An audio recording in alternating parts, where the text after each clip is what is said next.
Hi friends, welcome to my channel. ఎలా ఉన్నారు? అందరూ బాగున్నారా? ఈరోజు వీడియో ఏంటంటే తిరుపతి నుంచి రిటర్న్ అయ్యామన్నమాట. దర్శనం అయిపోయినాక ఆ కనిపించింది ఏంటిదో తెలిస్తే కామెంట్ చేయండి. వీడియో నచ్చితే కనుక ప్లీజ్ సబ్స్క్రైబ్ చేసుకోండి ఫ్రెండ్స్. తిరుపతి నుంచి దర్శనం అయిపోయినాక కిందకి వస్తున్నాం అనమాట. వ్యూస్ చూడండి ఎంత బాగున్నాయో. అలా కిందకి వచ్చేసాం అనమాట. మాట్లాడుకోండి, వర్షం పడింది కదా, ఆ కొండ మీద నుంచి ఇట్లా వాటర్ ఫాల్స్ లాగా పడుతున్నాయి అనమాట. ఇలా చూసుకుంటూ కిందకొచ్చేసామంట. కొండ మీద నుంచి కిందకొచ్చే దారిలో ఇలా మధ్యలో ఆంజనేయ స్వామి టెంపుల్ ఒకటి ఉందన్నమాట.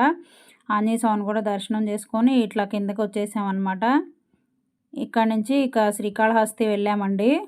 దారిలో ఇలా చూసుకుంటూ వచ్చేసామన్నమాట మాట్లాడుకుంటూ.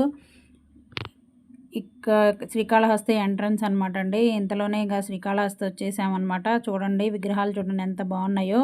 లోపలికైతే ఫోన్ అలౌ లేదు కదండి, ఇక బయట నుంచే చూసాము. ఇది స్వర్ణముఖి నది అంటండి, మా వారు అన్నారు, నాకైతే తెలీదు. ఇదిగో చూడండి మొత్తం ఎంత బాగుందో.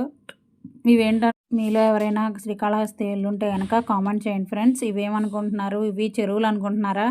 కాదండి, మొన్న తుఫాన్ ఎఫెక్ట్కి పొలాలన్నీ ఇలా వాటర్తో నిండిపోయినాయండి. రైతులు చేతికి వచ్చిన పంట ఇలా తుఫాన్ దాటికి ఇలా అయిపోయిందనమాట. చూడండి, ఇది అసలు చెరువులాగే ఉంది, మొత్తం మునిగిపోయినాయి పొలాలన్నీ.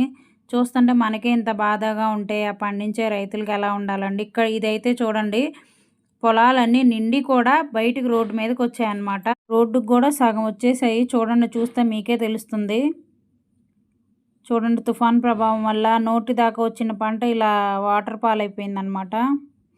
మీ సైడ్ కూడా ఇలాగే వర్షాలు పడినాయా? కామెంట్ చేయండి. వస్తూ ఇక్కడ ఆంజనేయ స్వామి విగ్రహం ఒకటి ఇట్లా ఉంటే క్యాప్చర్ చేసామన్నమాట. Okay friends, bye.